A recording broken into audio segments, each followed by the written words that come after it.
안녕하세요.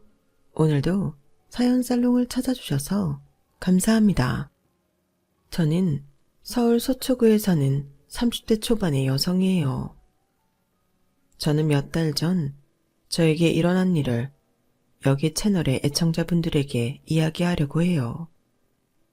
사적이고 좋지도 않은 일, 남한테 알린다고 뭐라고 하는 사람들도 있겠지만 제가 누구인지 밝히지 않고 털어놓으며 속도 풀고 스트레스 해소도 하고 싶어요. 그리고 저 같은 경우도 있다는 걸 알면 비슷한 일이 닥치신 분도 어느 정도 침착하게 대응하실 것 같고요. 제가 겪은 일은 파혼인데요.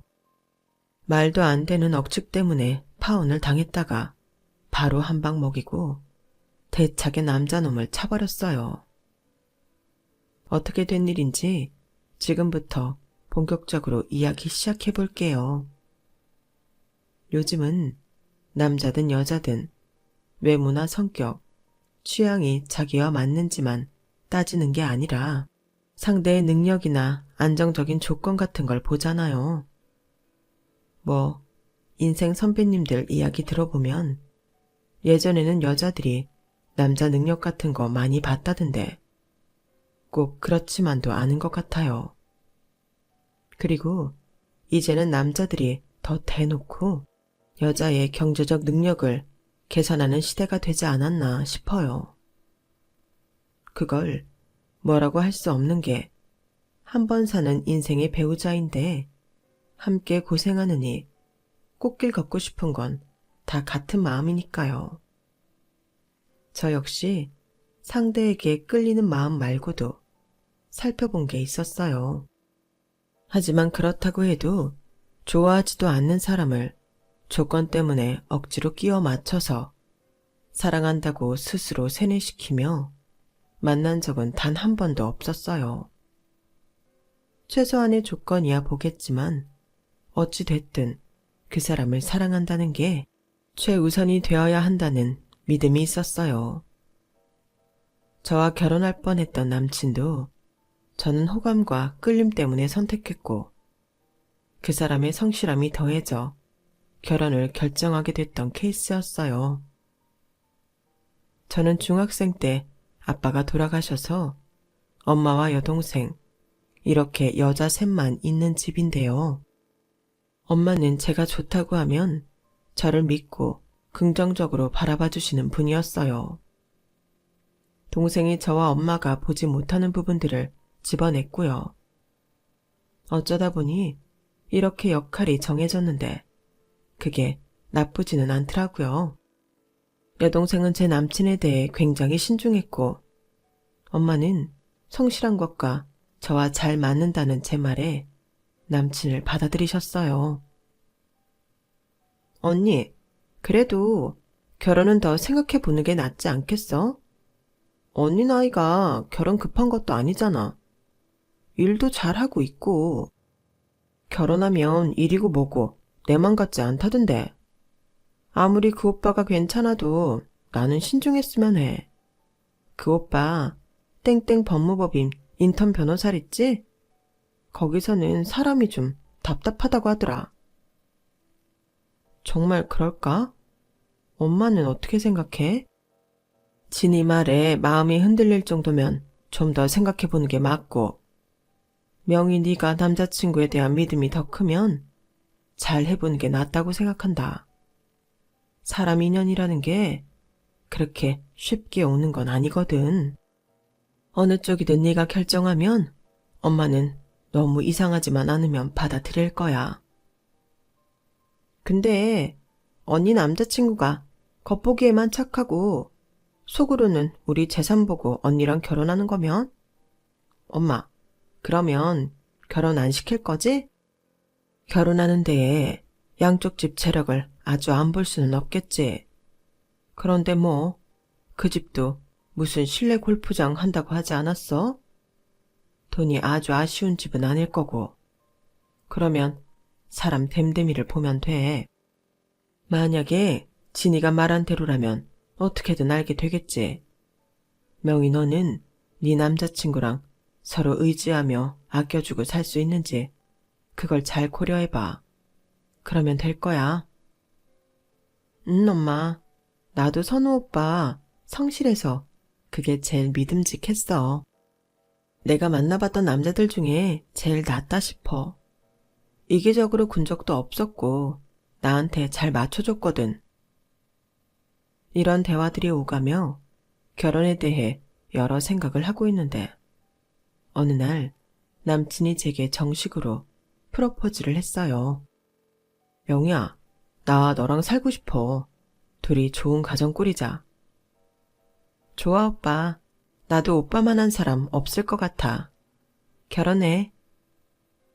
남친이 얼굴이 빨개져서 땀을 뻘뻘 흘리며 반지와 꽃다발을 내미는데 받아들이지 않을 수가 없더라고요. 이런 걸 많이 부끄러워하고 힘들어하는 사람인데 얼마나 나와 결혼하고 싶으면 쑥스러움을 무릅쓰고 준비를 했나 하고 감동했죠. 저는 결국 집에 정식으로 결혼 약속을 했다고 알렸고 제 말에 여동생도 엄마도 더는 말하지 않고 남친을 받아줬어요. 남친은 인턴 변호사였고 저는 한의사로 선배들과 함께 병원을 열어 진료를 보는 중이었어요. 그리고 저희 집은 강남구와 성북구에 규모가 좀 되는 건물을 갖고 있었고 엄마는 부동산 일도 함께 하고 있었고요. 아빠가 돌아가시며 남긴 재산을 엄마가 열심히 불렸는데요.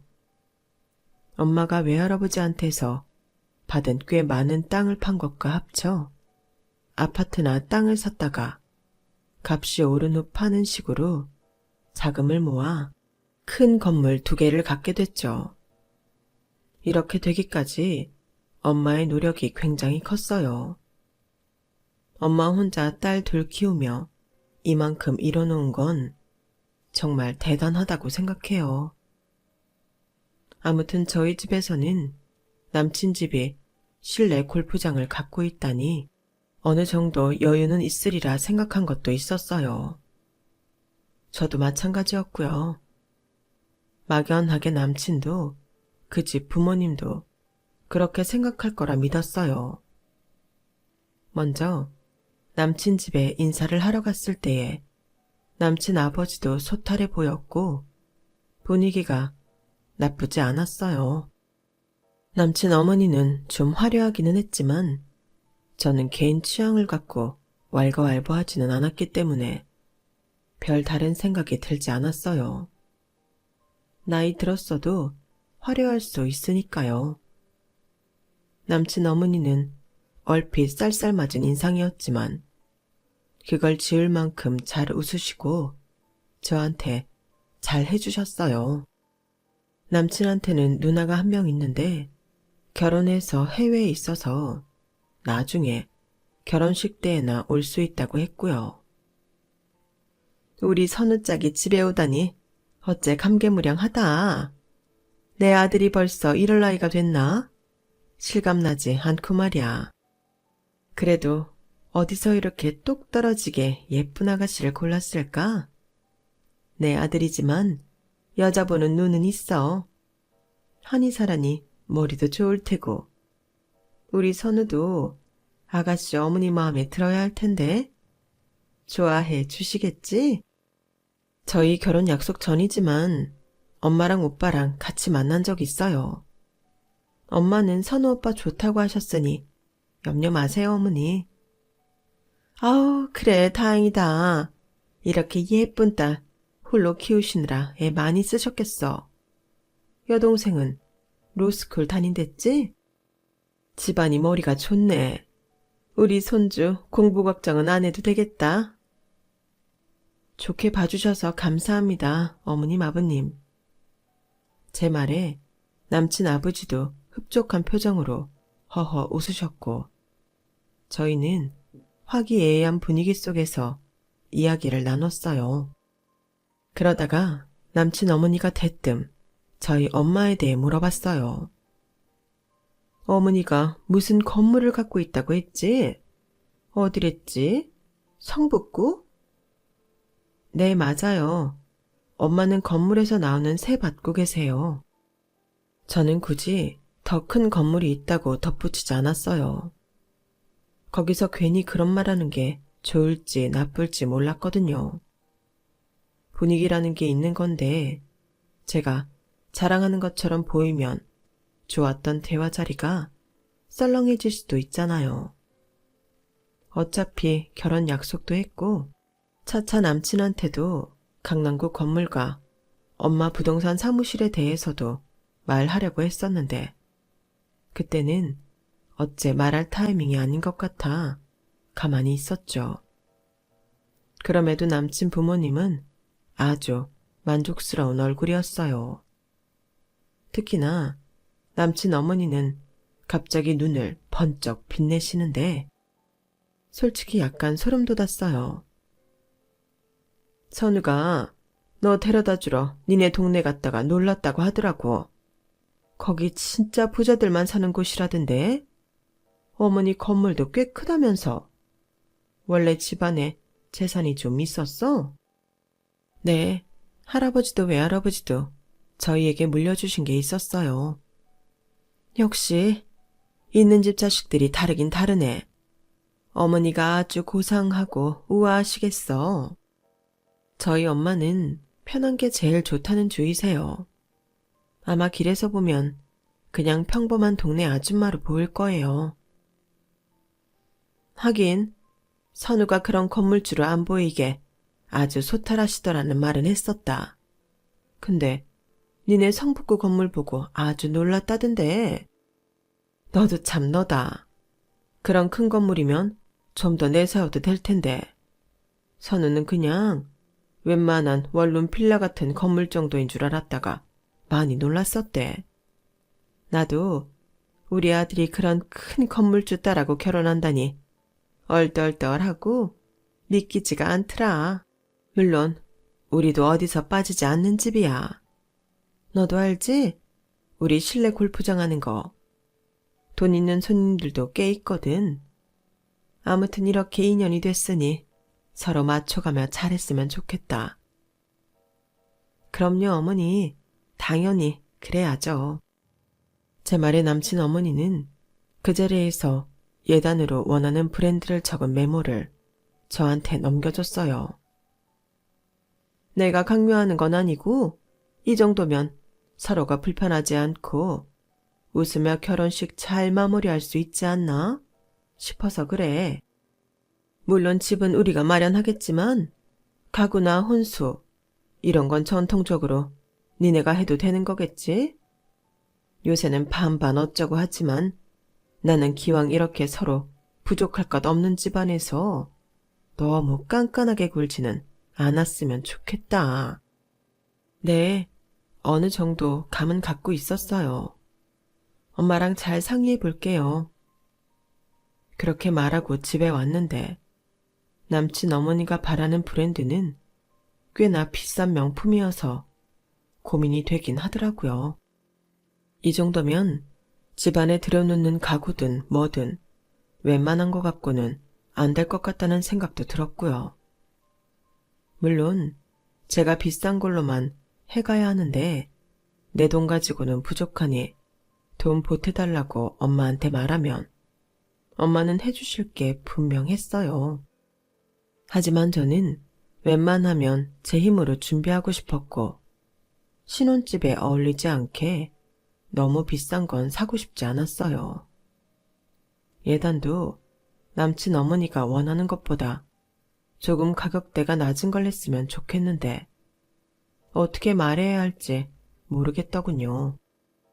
그렇게 고민하는 새해도 저는 몇 번이고 남친 어머니한테 불려가 남친 어머니 친구들 앞에서 자랑거리가 됐어요.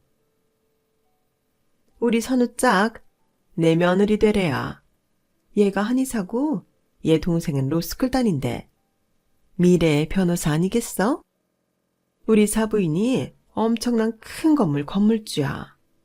이제 우리 안 싸두니 골프장 고객 늘려주시게 생겼지 뭐야? 라는데 남친 어머니 친구분들은 시기 반 부러움 반으로 저를 보며 수군대는 게 영 불편하더라고요. 저희 엄마가 골프장에 손님 보낸다고 한 적도 없는데 딱 집어 이미 그렇게 된 것처럼 말한 것도요. 게다가 저는 그 자리의 식사값을 전부 계산해야 했어요. 이런 일이 몇 차례 반복되고 나니 저는 완곡하게 그런 자리는 거절해야겠다는 생각이 들었어요. 제가 마음에 들어서 며느리를 드린다고 좋아하는 건 알겠지만 제가 지출하는 것도 무시할 수 없었고 결코 기분 좋은 자리가 아니었으니까요. 그런데 하루는 저를 어느 백화점으로 부르더라고요. 그 백화점은 손에 꼽는 명품 매장들만 있는 곳으로 유명했는데 남친 어머니는 제 손을 딱 잡고 아주 비싼 시계를 가리키며 이렇게 말했어요. 예, 나랑 우리 아들은 저거 여성용 남성용으로 해줘야 된다. 알았지? 잊어버리지 마라. 이게 딱 이 백화점에만 있는 물건이래. 그래서 내가 어쩔 수 없이 너 여기로 부른 거야. 점심은 이 근처 오마카세 일식집으로 갈까? 그런데 너는 왜 이렇게 얼굴이 까칠해 보이니? 옷차림은 이게 또 뭐야? 이런데 나오는데 후줄근하면 매장 직원들도 우습게 본다는 건 모르니? 너 한의원 출근할 때는 이러고 다니는 거야? 아니 하다못해 명품 구두에 가방은 들어야지. 어디 상표도 없는 걸 하고 다니니? 명색이 한의사가. 어머니, 저는 브랜드보다는 가죽 제품 안 쓰자는 주의예요. 비건이라고 하잖아요.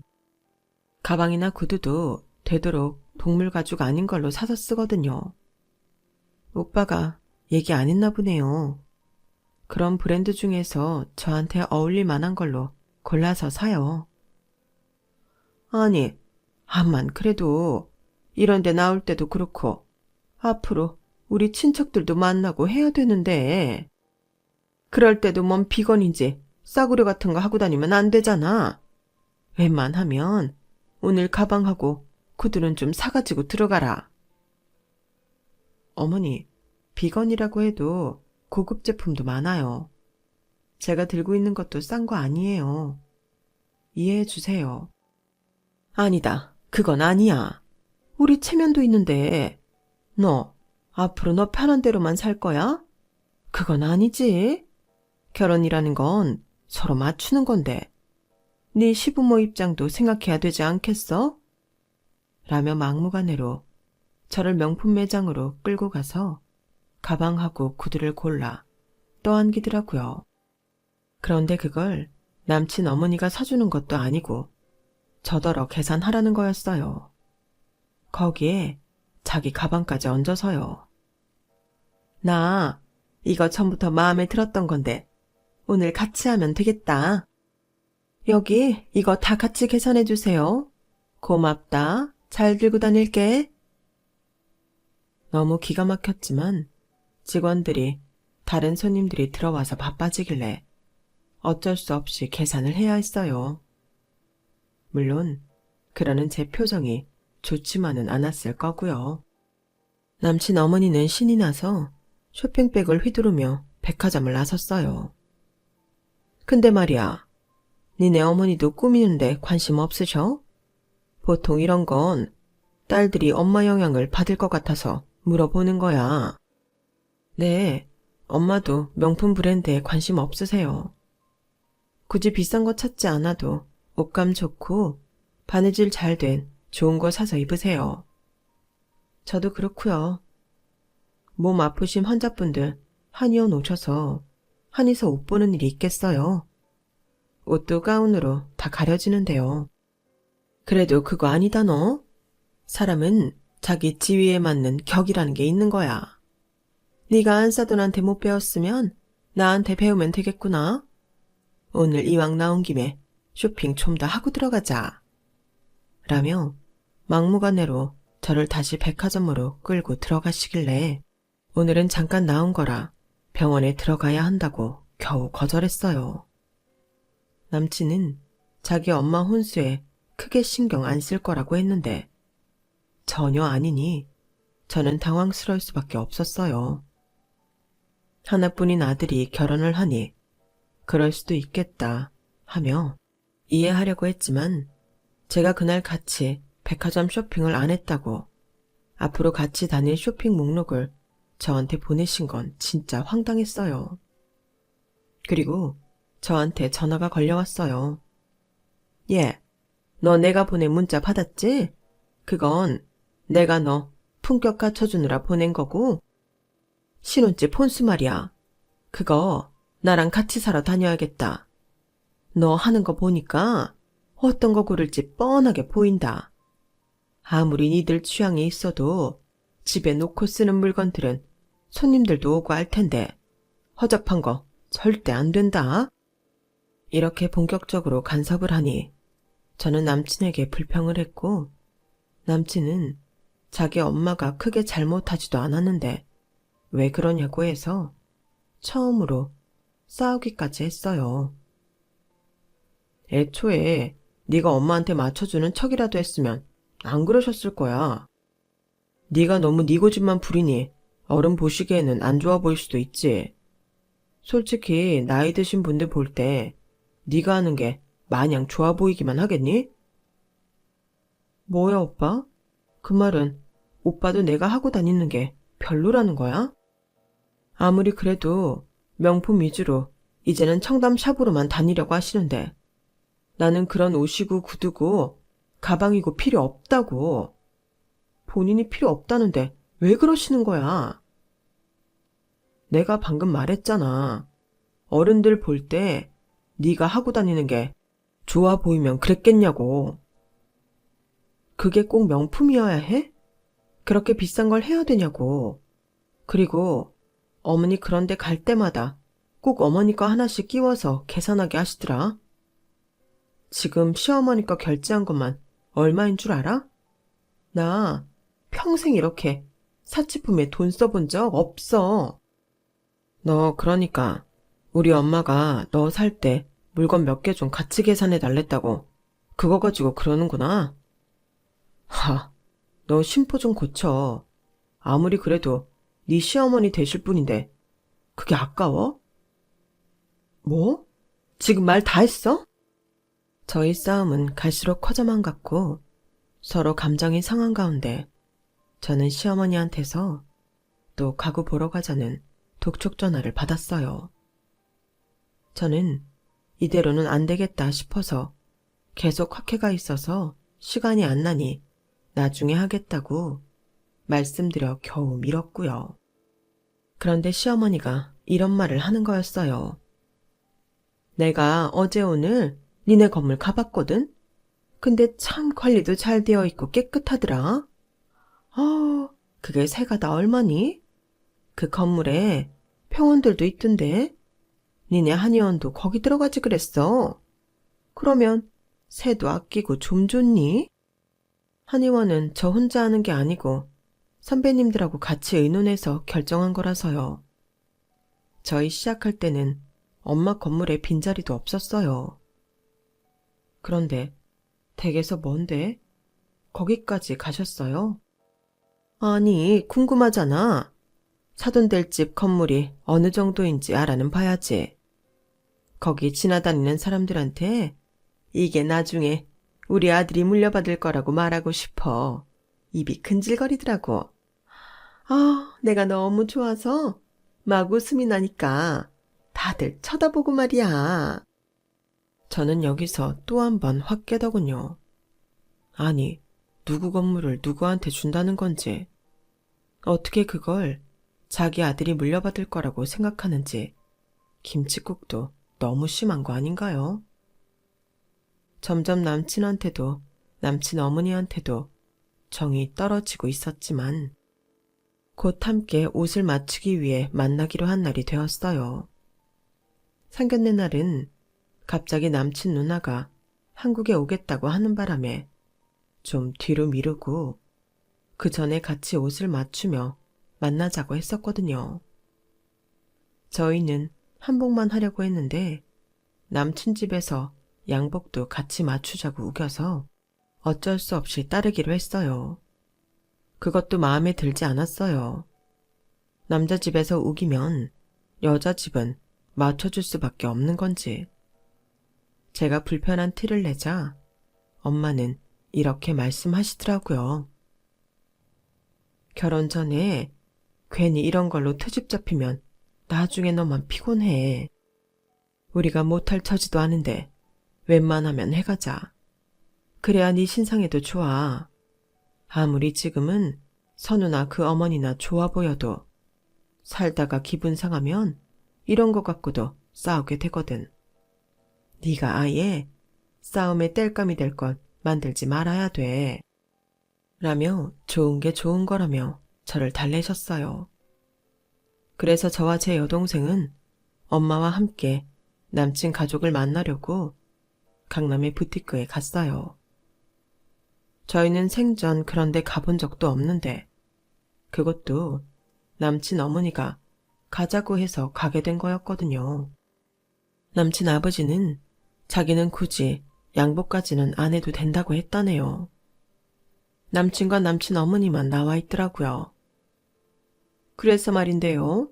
우리 선우 아빠는 백화점에서 제일 좋은 양복으로 해주셨으면 합니다. 저희가 여기서 맞추는 거에 빠지는 걸 해드려서야 되겠어요? 명희 시아버지인데요. 예, 그래야죠. 알겠으니 너무 염려 마세요. 남친 어머니는 신이 나서 먼저 옷치수를 잰다고 직원 앞에 섰어요. 저희 가족은 뒤에 소파에 앉아 있었고요. 그런데 남친 어머니가 치수를 재다 말고 자꾸 엄마를 쳐다보더니 곧 표정이 굳어져서 직원한테 잠깐 저리 가라고 하더군요. 그러더니 옷을 집어 들고는 남친을 불렀어요. 선우 너, 이 집 제대로 조사는 한 거야? 제대로 알아본 거 맞느냐고. 갑자기 왜 그래 엄마? 무슨 소린지 모르겠어. 아니 너는 법무법인 다닌다는 놈이 너랑 결혼할 사람 뒷조사도 안 해봤단 말이야? 나 얘 엄마라는 저 여자 봤다고. 그 건물 1층에서. 긴가민가 했는데 출애해가지고 거기 박스 줍는 여자랑 같이 있더만. 그런데 뭐? 그 건물 주인이라고? 그 말에 너무 놀란 저희 가족은 어리둥절해서 자리에서 일어났어요. 어머니, 지금 무슨 소리 하시는 거예요? 저희 엄마가 뭘 어떻게 했다고요? 네가 왜 그렇게 빈티가 줄줄 나는지 이제 알았다. 뭐?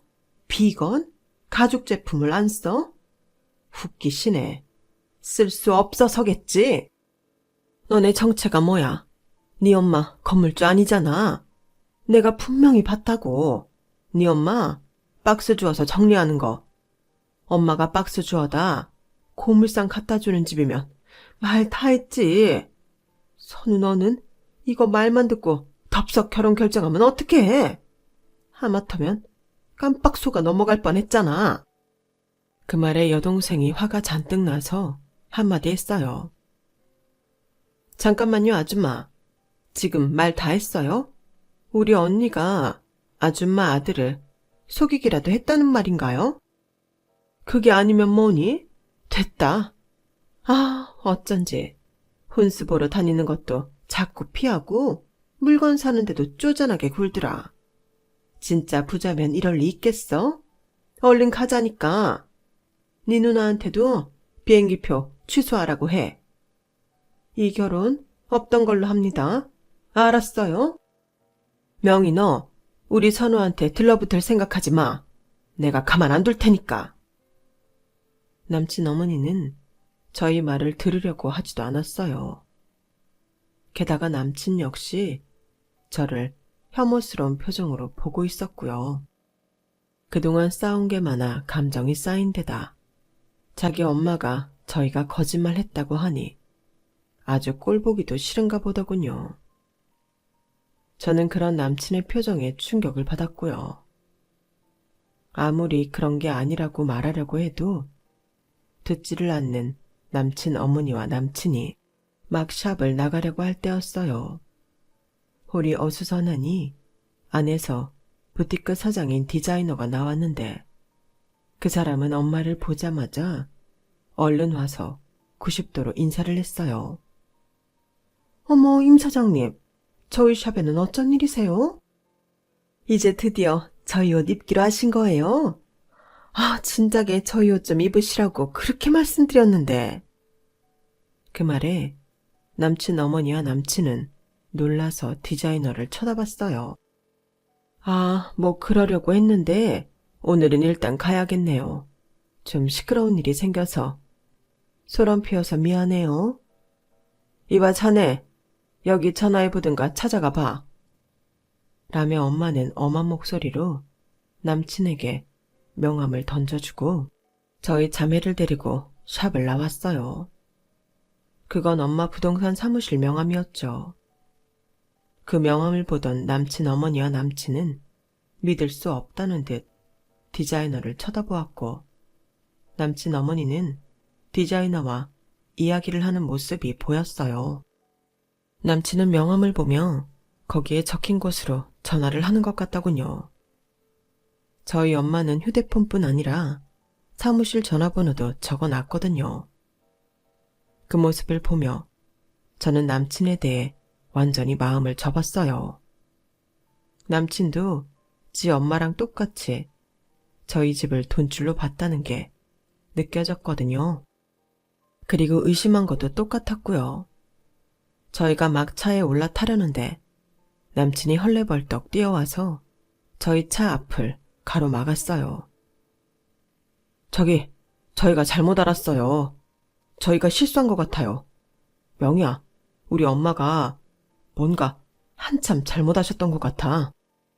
그날 박스 주워 정리하는 사람이 니네 엄마랑 너무 닮았었대.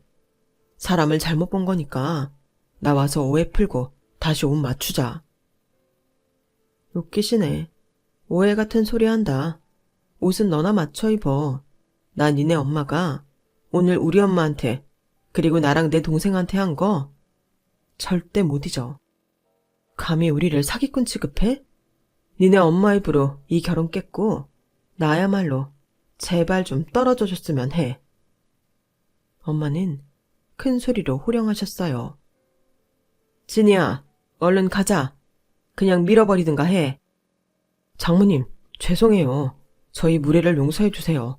엄마가 너무 경솔했어요. 그러니 한 번만 봐주세요. 이 결혼 없던 걸로 하자던 거 자네 어머니야.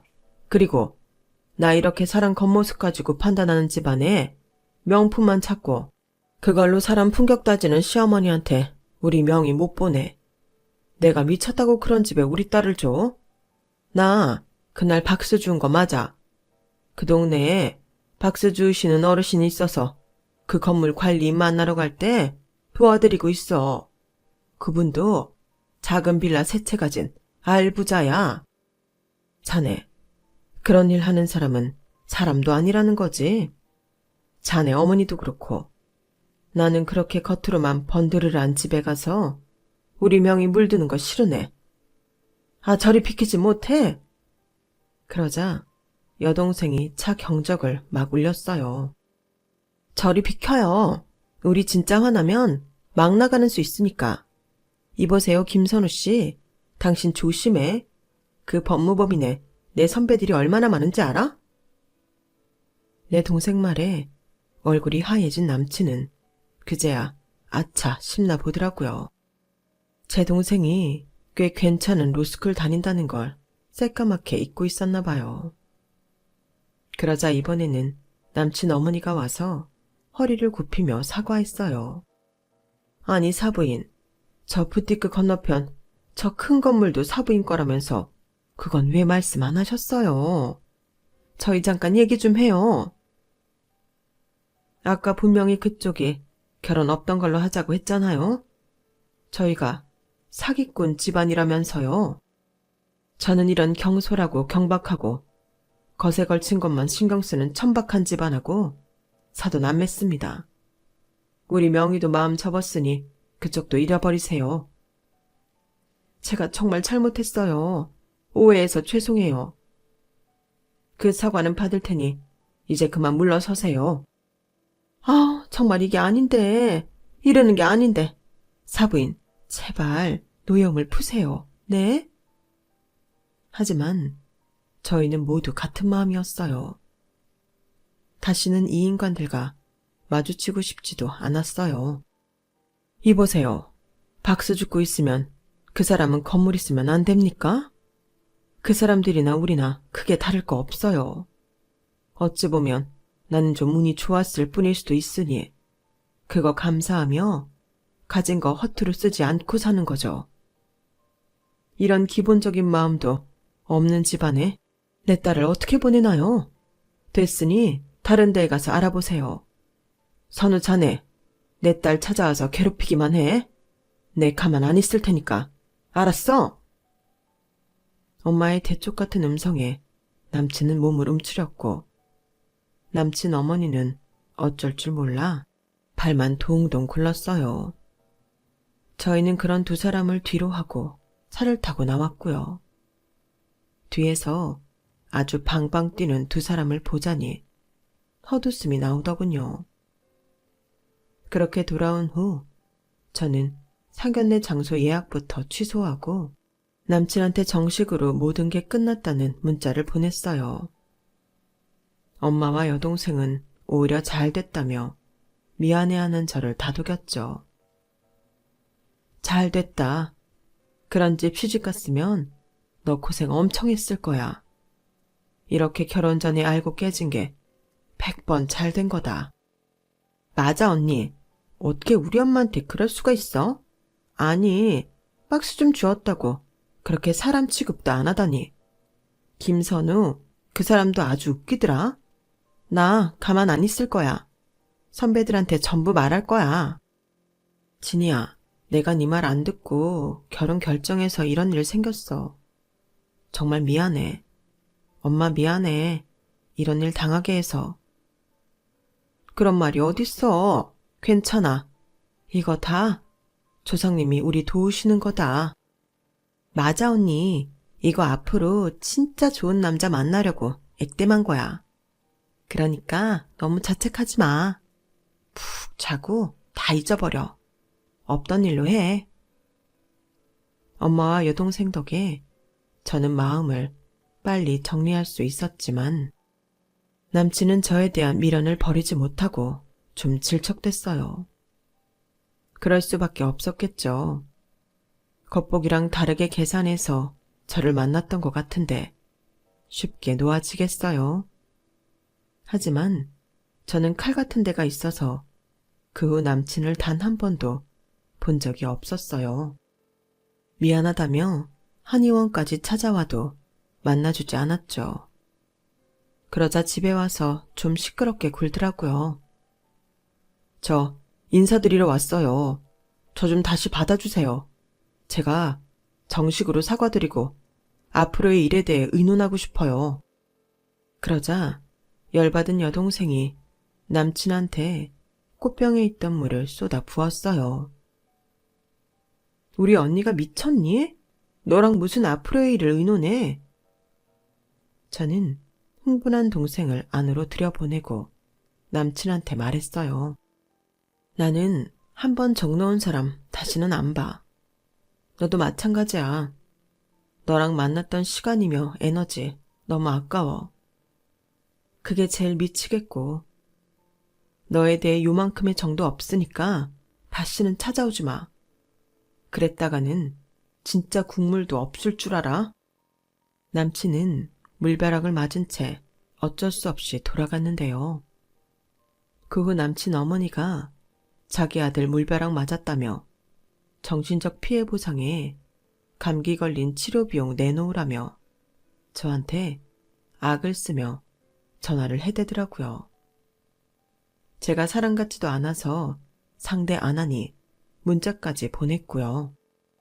그걸 본 엄마와 여동생이 남친 법무법인에 찾아가서 거기 있는 변호사한테 고소할 거니 변호 맡아달라고 했고 그 일로 인해 남친 일을 법무법인에서도 다 알게 됐어요. 그제야 남친은 정말 잘못했다며 다시는 찾아오지 않겠다고 했고, 그 엄마도 저에게 문자나 전화를 보내지 않게 됐어요. 제가 아무것도 모르고 결혼했으면 저 집안 식구들 속내를 끝까지 몰랐을 거예요. 그 생각을 하면 정말 소름이 끼치는데요. 어쩌면 남친 어머니 그 낭비벽 때문에 질렸을지 모른다는 생각도 들더라고요. 이랬든 저랬든 상견례전에 깨지게 된 게 천만 다행이었어요. 저는 앞으로 결혼을 생각하고 만나는 남자는 그 집 어머니부터 보려고 해요. 아무래도 엄마가 끼치는 영향이 큰 것 같아서 말이죠. 제 이야기는 여기까지예요. 다들 잘 들어주셨기를 바라며 모두 행복하시고 건강하시기를 바랄게요. 끝까지 들어주신 분들 감사해요. 여러분, 사연 댓글에 응원과 현명한 조언 부탁드려요. 좋아요와 구독은 저에게 큰 힘이 됩니다. 오늘도 좋은 일 가득하세요.